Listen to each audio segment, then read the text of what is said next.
Better late than never. It's Illinois in Focus Daily on this Friday. I'm Greg Bishop, Associate Editor for the Center Square here in Illinois. Had to do a computer restart to make sure that I could get on, and took just a few more minutes than I expected. So appreciate your patience with us as we launch things live here in each and every weekday morning around 8 o'clock. Sometimes we go a little bit earlier depending on the day, sometimes a little later depending on the technology. So again, I appreciate you being here. Obviously, we are tracking what's going on at the State House, but the House canceled Thursday and Friday, so not much activity there. You do have the House off next week, and I believe the Senate's coming in for the State House. And then coming up, just to give you guys a heads up, April 14th through the 18th, both chambers are off. So leading into the Easter break, you've got no action at the State House. And I believe I'm actually going to take that week off to take a much needed break. So just anticipate that. Likely no live show from that week. So just programming note. All right. Put that on your calendar. I know I am. All right. So coming up today, several segments. I will do what I can to update you on the latest in litigation against Illinois gun laws. Just a, spoiler alert here. There really hasn't been much movement at all when it comes to the challenge against Illinois' ban on certain semi-automatic firearms and magazines over certain capacities. That's stuck in the appeals court.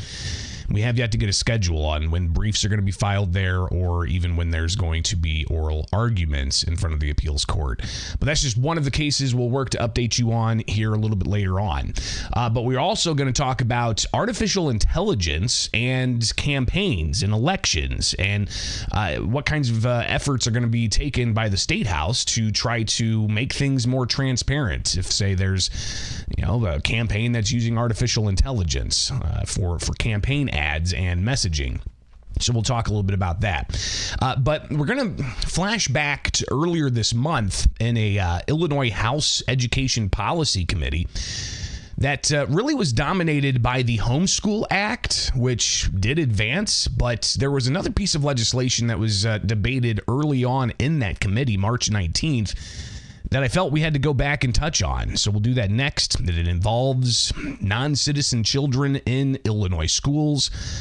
We'll hear the back and forth on that coming up here with Illinois in Focus Daily. Be sure to like, subscribe, hit that notification bell, and wake up with us each and every weekday morning as we bring you Illinois in Focus Daily. Get the podcast where you get podcasts and get the headlines in your inbox by signing up for that newsletter. It's free.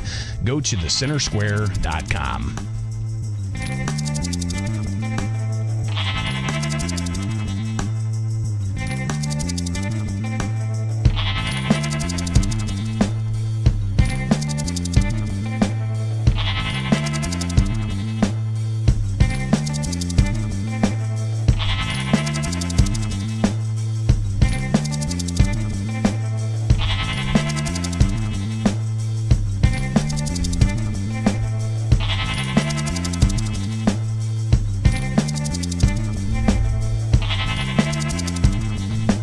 A measure ensuring migrant children have access to Illinois schools and keeps them safe from ICE advancing at the Illinois State House. Just one of the headlines you'll be able to see at the Center Square. Good morning. It's Illinois in Focus Daily. I'm Greg Bishop. Like, subscribe, hit that notification bell, and join us each and every weekday morning as we break down things impacting you in the state of Illinois. Obviously, there's been a lot of conversation about education policy in the state, from everything with diversity, equity, and inclusion to gender ideology and people born males transitioning over to female, being in women's locker rooms and sports and all the debates around that. But you also have the issue of non-citizen migrant children who are being educated in Illinois schools, and what's the cost to taxpayers for that, and what are the legal principles of allowing immigration customs enforcement into schools. So we'll tackle that now. And again, this is something that we're flashing back to from earlier this month. So March 19th, the big story was the Homeschool Act, and that was a measure that would essentially regulate homeschool parents more, requiring them to register with the state saying they're homeschooling their children. If not, then their children could be deemed truant, and there could be some penalties involved, and a whole host of other concerns that homeschool parents had. That measure dominated the March 19th House Education Policy Committee, but there was another bill that was also brought up in that committee. And again, you can go to thecentersquare.com and read this story on the Illinois page.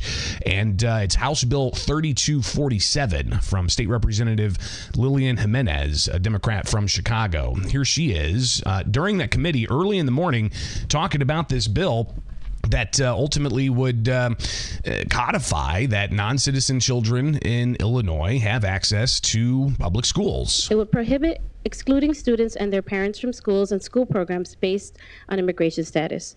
It will prohibit school procedures or measures that have the effect of excluding or discouraging students from attending schools and school programs, including requesting documentation. And it prohibits threatening to report actual or perceived status to federal authorities or reporting to authorities based on perceived status. Also, it will protect students and school communities from immigration enforcement actions at schools and school facilities unless there's a valid federal warrant. So you've got Jimenez there kind of laying out the particulars of House Bill 3247, which would ultimately say that children have access to public schools despite immigration status. Let's go ahead and bring up the synopsis of this bill. Prohibits the school from excluding a child or associated person from participating in or denying a child or associated person the benefits of any program or activity on the grounds of the child's or associated person's actual or perceived citizenship or immigration status. Provides that schools must not use criteria, measures, or methods of administration that have the effect of excluding the participants or denying the benefits of any program or activity.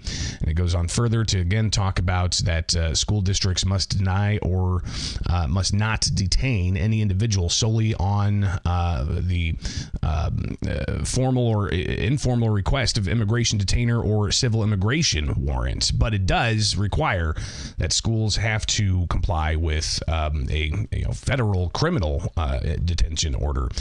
So how is this going to impact schools? And what's the cost? So State Representative Adam Niemerg, he asked several questions about the costs. And in particular, he asked the representative there, Martin Klein from the Mexican American Legal Defense and Educational Fund, how much this is going to cost taxpayers to educate non-citizen children in Illinois schools. It would prohibit excluding students and their parents from schools. Niemerg here. If we're allowing for children that have entered this country illegally, who parents may or may not pay taxes in the state of Illinois, and those numbers come in, we're giving them a free public education. How is there not? Because if I send, my kids go to public school, that's a cost. There's a cost associated with that. So help me get to where there's no cost as a result of this bill. The bill does not establish the right. The right is established by the United States Constitution. So the bill does not cause any cost to schools. Okay, I would have to disagree with that, but thank you for your answer. So think about this. The average cost to teach a student in Illinois averages about, $20,000+. Some schools in Chicago, it costs much more. Some schools in Southern Illinois costs much less. But there's a cost per student And you can assume that some of those costs are inflated a bit more when that student is English as a second language. And if you have to, incorporate, translation and other education-focused English classes and such to bring that child up to speed to better acclimate within the school system in Illinois. So there's going to be some extra costs there. So while the Mexican American Legal Defense and Educational Fund says that there's not going to be added costs from this bill, the Illinois State Board of Education has requested $35 million for new arrival student grants for local school districts across the state. And that's just a drop in the bucket of overall education funding for the state of Illinois. I think the state of Illinois is going to be spending like $11 billion on K through 12. So they're going to have some of that money to educate non-citizen students. But to the aspect of not just the taxpayer cost, but what about the cooperation with federal immigration authorities? Again, during this committee hearing, March 19th, where they're talking about this bill from State Representative Lillian Jimenez, House Bill 3247, which did advance, and they expect an amendment, but part of the issue was brought up about federal immigration enforcement and cooperation with ICE and these local schools. If you recall, shortly after the Trump administration came in, there was a story out of Chicago Public Schools saying that CPS officials blocked an ICE agent from coming into the school. And then it came out later that they got that wrong. It wasn't an ICE agent. It was a Department of Homeland Security and Secret Service agent that was looking into a threat of some sort, but they were blocked from the school. So there's been this effort to draw a line and say you can't cross this line, ICE, to come into this school. Illinois has sanctuary state policies that limits and restricts local police and state police from cooperating with federal immigration authorities to enforce civil detention orders. They have to enforce criminal detention orders, but if they're civil detention orders, then local law enforcement and state police are prohibited from enforcing that. So what about schools? That's something that this bill ultimately from Lillian Jimenez would prohibit schools from doing in cooperating with federal immigration authorities. So here's State Representative Blaine Wilhauer asking the question of, well, how is this going to work out, especially when you've got somebody who's not really considered a kid anymore, who might be a suspected gang member and is here illegally? So there's an 18-year-old MS-13 gang member in a school, and they're illegal. Does this bill prevent ICE from coming into a school? I mean, we're seeing this situation in the Cook County Jail. There's hundreds of illegal immigrant criminals in Cook County. We do have a response for you. In Cook County Jail, they're not allowed to come in there in that environment and obtain these people in that safe environment. They're making them do it out on the street at risk to law enforcement and everybody else. I'm wondering if this bill prevents. There's a difference between a kindergartner and, somebody that's 18 years old, potentially a member of a violent gang. Is this bill preventing them from doing that? Okay. The provisions of this law do not extend beyond the schoolhouse door or so if there is someone whom ICE is interested in arresting, they can wait outside the school and wait for this person to emerge from the school and arrest them there. Okay. Nothing prevents that. Interesting. It sounds like the same concept that they're employing in the Cook County Jail, and it's not a very good one. So that measure did pass committee and ultimately is going to head to the House floor where they will debate it further, and the issue of non-citizen children being educated in Illinois schools and whether or not ICE can enforce immigration law going into schools. We'll hear a lot more about that, and we'll bring it to you. It's right here with Illinois in Focus Daily. I'm Greg Bishop. Like, subscribe, hit that notification bell, and wake up with us each and every weekday morning as we break down the news for you to know here in the land of Lincoln. Get the headlines in your inbox at thecentersquare.com and sign up for that newsletter today.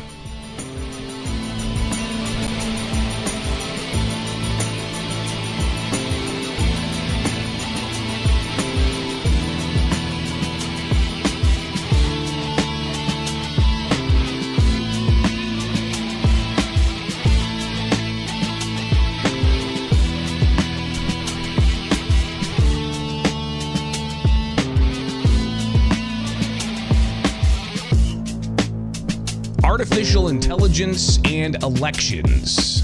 It's an interesting cross-section that is getting more and more attention, especially as AI video continues to, get more proficient and more and more people falling for it. I'll tell you, quick story here. I should have probably pulled this video up because it is kind of bizarre. I had a friend tell me the other day, he's like, hey, did you see that video of President Donald Trump getting hit in the face with a boom mic? And I hadn't seen it yet. And then I thought about it the following day, and I just searched X for Trump microphone. And the first video I saw showed President Trump getting hit in the face with a boom microphone. Just a quick little brush of the face. And then all of a sudden, that microphone started rubbing it all over his face, and then another microphone comes in, and Trump starts kissing it, and obviously it was artificial intelligence video. But that was the first video I saw of it, and then I had to search a little bit further to find the actual real video, which wasn't that long, and just a little brush on the face and a quick kind of side glance from the president. So artificial intelligence video is definitely going to escalate as the technology gets better. How's that going to be used in political campaigns? It's a conversation that's being had at the Illinois State House, and in particular in the Illinois Senate. They had a 3+ hour hearing the other day dealing with like 13 bills touching on AI and social media and keeping kids protected from the troubles that can cause people's lives whenever they interact with AI on social media and a whole host of other things. But one thing they focused on too was artificial intelligence being used in political campaigns and how people are using it. Are they going to use it to make their opponents look ridiculous? Are they going to use it to punch up their messaging? Are they going to use it to make themselves look better? How is AI going to be used? And in particular, how are consumers of political content going to be impacted by this? And what level of transparency should be forced onto these political campaigns? So that's the question that they raised right off the bat of this Illinois Senate's AI committee. State Senator Steve Stottleman, he started off talking about the questions that they hope to address in this overall theme of AI in politics. AI-generated fake media in political ads is making the problem much worse, and I think poses a clear risk to our elections. These so-called deepfakes use technology to misrepresent someone is doing or saying something they did not. At the national level, one example, people in New Hampshire a few years ago received a robocall from President Biden discouraging them from heading to the polls to vote. You know, it's critical that the state of Illinois do what we can to ensure that AI is not deployed to undermine the public's trust through this disinformation, especially in today's political climate. So clearly some concerns raised there. It's not just video content, it's images and even audio content. What's amazing is I could find a program to essentially take my image and I could put in 3 minutes of audio of me just talking, and then I could feed it a script, and then it would produce this show. It would be completely computer generated, and a trained eye would be able to see that's fake. That's not really Bishop there.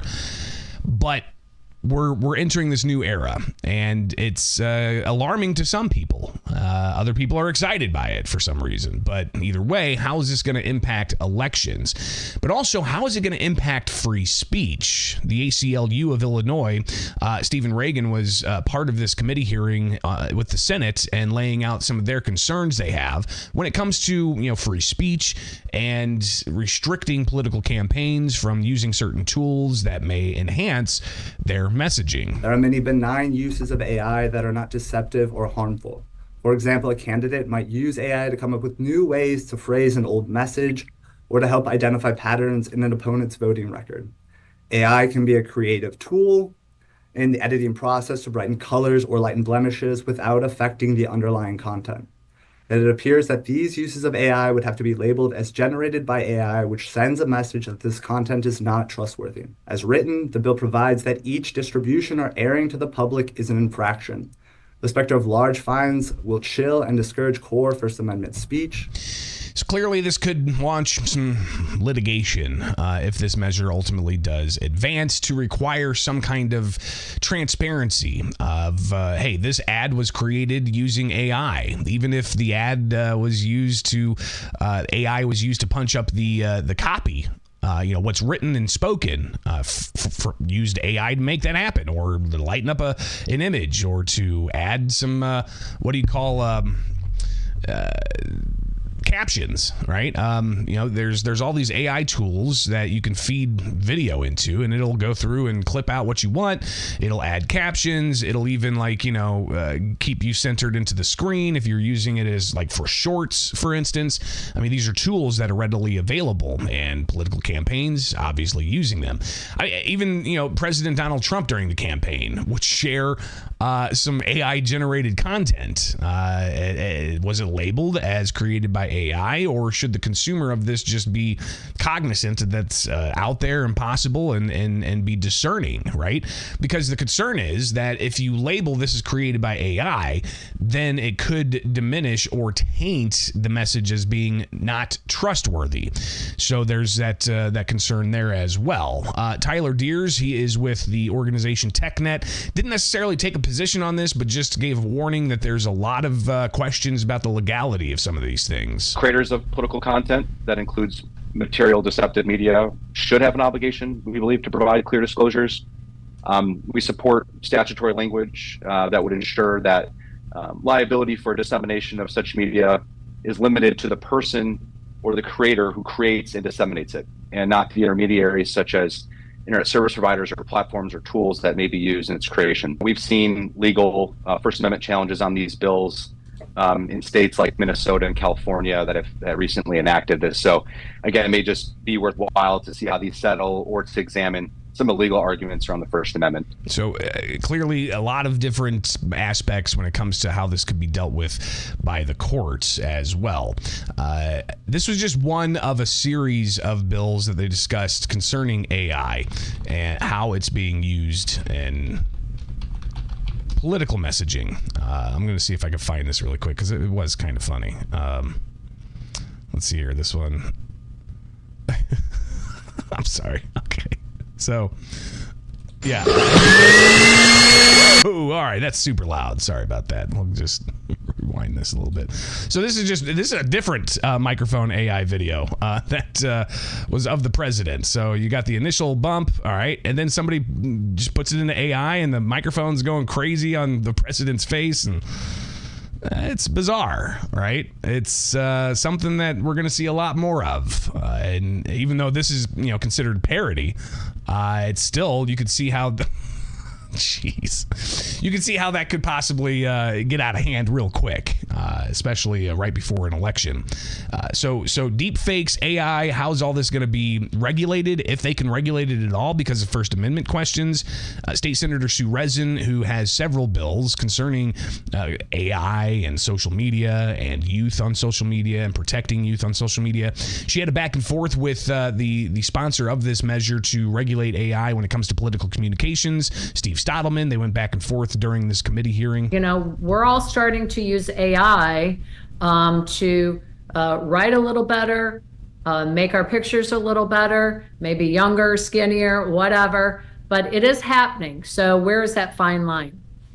Well, the intent certainly isn't to affect the measures that you mentioned or the effects of brightness or things like that. It's really an effort to deceive the public regarding content and information. I'm certainly open to address language, improving language to make that distinction and draw that line. But again, the intent here is really trying to provide false information, manipulating it so that people are saying and doing things that they did not do. I think it's pretty clear as far as what the intent is and what we're trying to address here. And it's not simply superficial alterations to the video or the audio. So we'll likely see some changes in the language to make it clear that, hey, AI, if it's used to just lighten up a video or give you some captions or something like that, well, it's not necessarily in line with what we're talking about, making sure it's transparent. But if you're making your opponent look like it's riding on a unicorn through a rainbow or something like that, then you might have to label that as created by AI.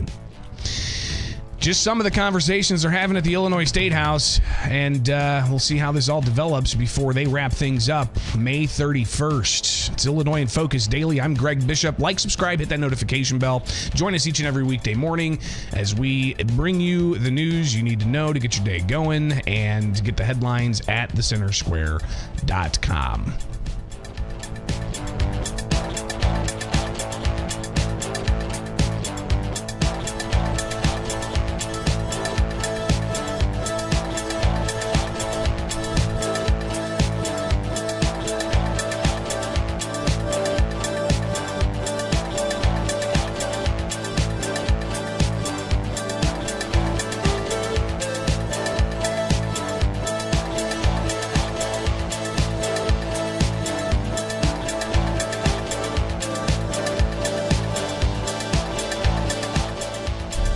There hasn't been much movement on the gun ban litigation at the appeals court, and there really hasn't been much movement on other lawsuits challenging Illinois gun laws. It's a brief update for you here with Illinois in Focus Daily. I'm Greg Bishop. Like, subscribe, hit that notification bell, and wake up with us each and every weekday morning. Obviously, we've tracked the gun ban litigation ever since the governor signed that way back in January of 2023. It was a lame duck session, a bill dealing with insurance being gutted and replaced with a measure that banned more than 170 semi-automatic firearms and magazines over certain capacities. The governor signing that, saying it's needed to protect Illinois. It's called the Protect Illinois Communities Act, and signed just hours after it was passed during lame duck session. And what you had then is lawsuits filed all over the place. I mean, we can go through the background of all those lawsuits. The state lawsuits that attorney Tom DeVore filed on behalf of thousands of litigants, including gun stores, where he secured thousands of temporary restraining orders from local state courts, and those went up to appeals courts and such. Then you had Dan Calkins file his measure to challenge the law. That went all the way up to the Illinois Supreme Court. Then it opened up the door of asking questions about conflicts of interest within the Illinois Supreme Court, because two of the justices, when they were running for the Illinois Supreme Court, received $1 million each from Governor J.B. Pritzker, again, raising the questions of should they recuse themselves because the governor signed the bill that was going to be debated in oral arguments in front of the Illinois Supreme Court, and they did not recuse themselves and ultimately sided with the governor on that. And then you've got the federal cases, which were filed, 4 of them being consolidated in the Southern District of Illinois, and preliminary injunction going against the law. That preliminary injunction, which is an initial step, not the final merits of the case in the Southern District, that went all the way up to the U.S. Supreme Court, where you had the U.S. Supreme Court essentially say, no, we're not taking this case, and even saying that it's not ripe yet, and they want the final orders from the district court. Went back down to the district court, and Judge Stephen McGlynn, after a 4-day hearing, decided that yes, indeed, this measure violates the U.S. Constitution, but he put a hold on his order, blocking the law from going into effect or being in effect, and then it went up to the appeals court. Well, the latest here is that the appeals court is still sitting on it, so no movement on that case. The last entry of substance in that docket for the 7th Circuit U.S. Court of Appeals is simply, it was on December 11th of, 3 months ago. And it just says that, circuit court rule, appearance by attorneys for, the FFL, for Gun Save Life, Gun Owners of America, Gun Owners Foundation, Piasaw Armory, and so on. So there really hasn't been any movement in the appeals court on the Barnett case, which includes 3 other litigant groups as part of that case. So still waiting. We're still waiting on the appeals court to give us an indication of when briefs are going to be filed and when there's going to be oral arguments in the appeals court, all while we wait for what the U.S. Supreme Court is going to do with the Snopes case and whether or not they're going to take that, because we have yet to see movements on that case out of Maryland, which deals with a gun ban. But Illinois' case could get to the U.S. Supreme Court. Highly unlikely it's going to get there before the current term. So it might be, as we heard from Illinois State Rifle Association's Ed Sullivan, a 2026 case in front of the Illinois Supreme Court. And that fully depends on what happens with the Snopes case out of Maryland. So no movement there, no movement in that case. But one thing that's interesting is if it does get to the U.S. Supreme Court, and even if the Snopes case gets to the U.S. Supreme Court, could we actually have video out of the U.S. Supreme Court? Illinois Senator Dick Durbin is joining with Iowa Senator Chuck Grassley to ultimately file legislation in Congress that would require the U.S. Supreme Court to be televised. So right now, you can go and listen to live hearings of the U.S. Supreme Court, but you can't watch it. Durbin, Grassley, others, it's bipartisan legislation, would require open proceedings of the court to be televised, except where the majority of the justices say it would violate due process of one or more of those litigants. So maybe, by the time Illinois' case gets to the U.S. Supreme Court, could we have video of that just to make it even that much more transparent? I guess we shall see. Some other cases of interest. You've got the case that Robert Beavis brought against the city of Naperville in November of 2022, and then they amended that case to include the state gun ban. Well, that case is still sitting in front of the district court. That case as well going all the way up to the U.S. Supreme Court on preliminary grounds, the U.S. Supreme Court not taking that case, and then having to go back down to the district courts to deal with those questions. And the latest we've got there is that they do have a schedule, and this was back in November when they put this schedule out. So it says end of fact discovery is going to be set for April 30th. So we are going to get there soon, just over a month away. Disclosure, end of fact discovery by April 30th. End of fact discovery status hearing is going to be set for May 7th in the Beavis case. Then expert disclosures due by May 16th. Then you've got depositions of experts going to be conducted August 1st through the 31st of 2025. So we're talking most of this year. We're going to see various things drop in this case. But again, oral arguments in the district court case, still way far off. So how that plays out, we'll be watching that closely.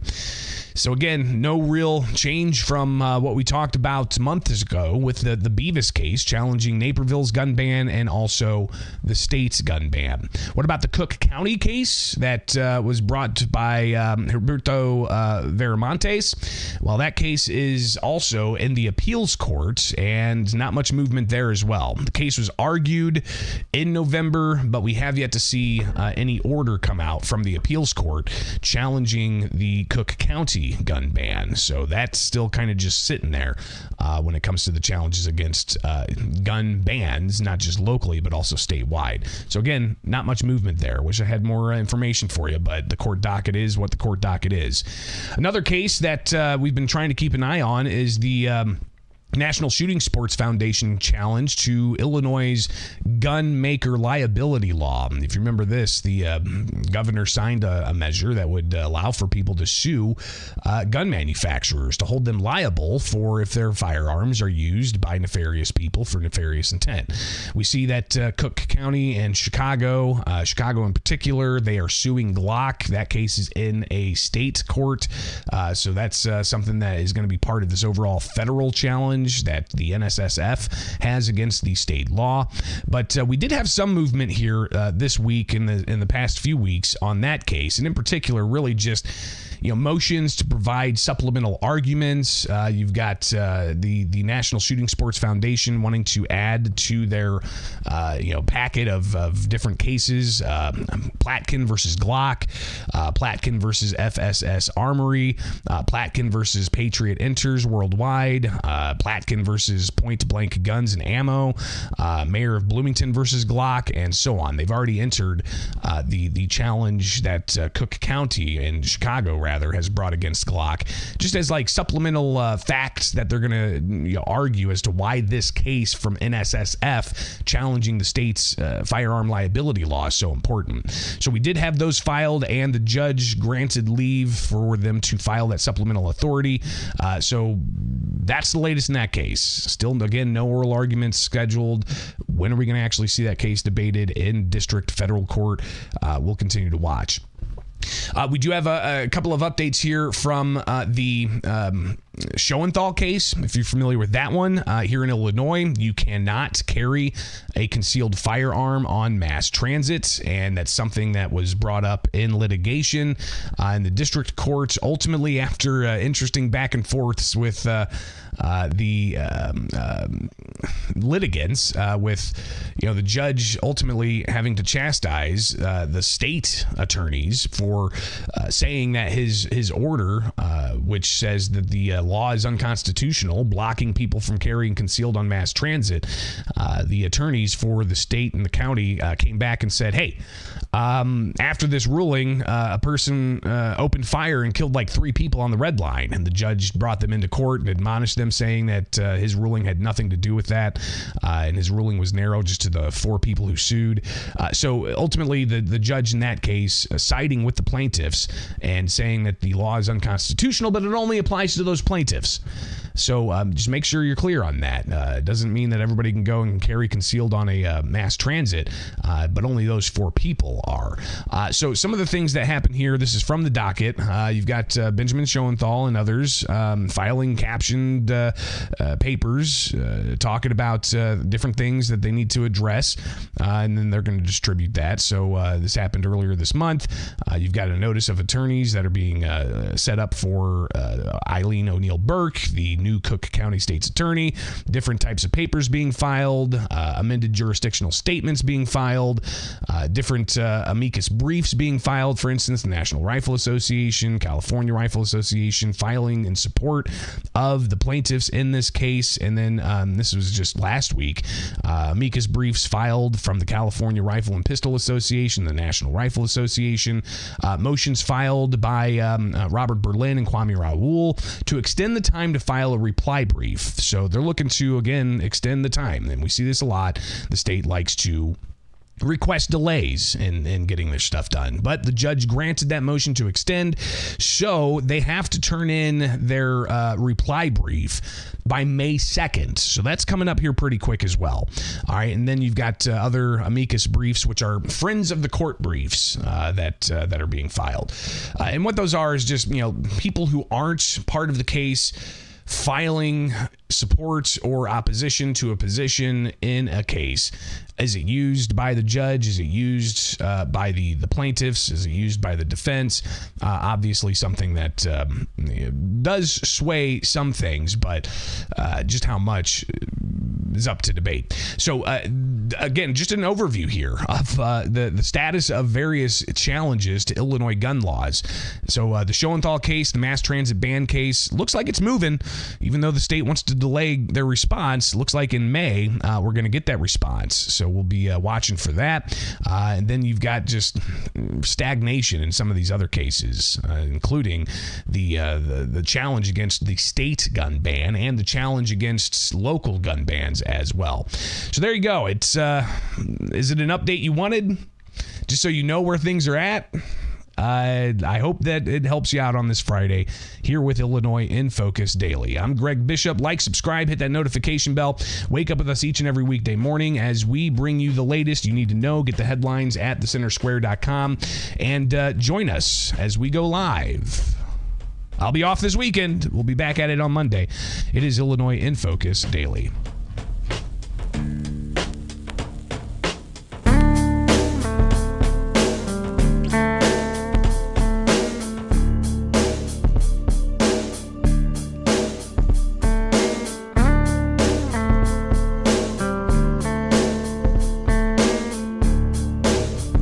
Guys, that's all I got for you on this Friday morning. Greatly appreciate you being part of it and joining in the live chat, and also sharing this with your friends. I've had several people reach out in comments saying, hey, this is a great way to get updated and stay connected with what's going on in Illinois. Just to go through some of the live chats, good morning to AJ, John, Doobie, John, Tenebris, Ed, Jack, Christopher, David, Ernie's Arms Accessories, Jeremy, Keith, John, Brian, Captain Mike, Randall, D Avenue, Morris, Jerry, David, Poor Miserable Sinner, aren't we all? Mr. Sneed, good to see you in there. Patrick, good morning. Stanky Skunk. All right. Who else we got? James Bond Jr., Matthew, Fong Jr., and many others. Appreciate you guys being part of the conversation. Some of the things that we may talk about next week. Governor J.B. Pritzker is going on a trip to Mexico, and he's leaving to what? Bring back some trade. Here's a little bit of an update here. Public and private sectors leading to the delegation to open up cooperation and economic ties. That was announced this morning, so we'll see what he has to do and bring him back from Mexico. So that's going to be happening next week. We'll get a lot of headlines there. You also have, the Illinois Senate coming back, so we'll have some stuff to talk about there as well. All right, have yourself a wonderful weekend. I got to get out of here. It is Illinois in Focus Daily. Follow me anywhere. Just search Bishop on Air, and we can connect that way on X, YouTube, Facebook, Instagram. Just search Bishop on Air, and you can find me. All right, have a great weekend. We'll see you back here on Monday, live at 8 o'clock with the Center Square here on YouTube.